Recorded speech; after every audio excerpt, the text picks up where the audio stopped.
Assalamualaikum warahmatullahi wabarakatuh. Selamat datang bagi para pencari tutorial. Ketemu lagi dengan saya di channel NHJR Tutorial. Semoga kalian semua selalu diberikan kesehatan, rezeki lancar, dan tetap semangat dalam menjalani kehidupan sehari-hari. Dalam kesempatan kali ini saya akan memberikan tutorial cara mengembalikan file yang tersembunyi di laptop. Sebelum kamu menonton video ini, kamu harus nonton video saya terlebih dahulu di cara menyembunyikan file di laptop, karena ini lanjutan videonya ya. Sebelum memulai caranya, jangan lupa untuk klik tombol subscribe dan klik loncengnya di channel NHJR Tutorial supaya channel ini dapat berkembang dan memberikan video tutorial bermanfaat yang lainnya. Oke, langsung saja kita ke tutorialnya. Pastikan kamu sudah menonton video saya yang sebelumnya ya, karena ini lanjutan videonya. Di video sebelumnya saya sudah menyembunyikan folder kumpulan dakwah. Sekarang di video ini saya akan mengembalikan folder yang tersembunyi. Caranya mudah, tinggal diklik kotak yang bertuliskan hidden item ini.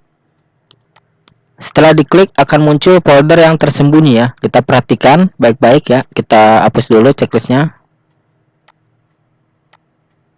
Nah itu ya, kumpulan dakwah udah muncul foldernya. Setelah muncul kita pilih foldernya.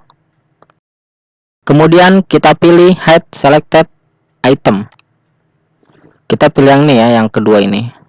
Kemudian kita pilih OK. Tunggu proses selesai.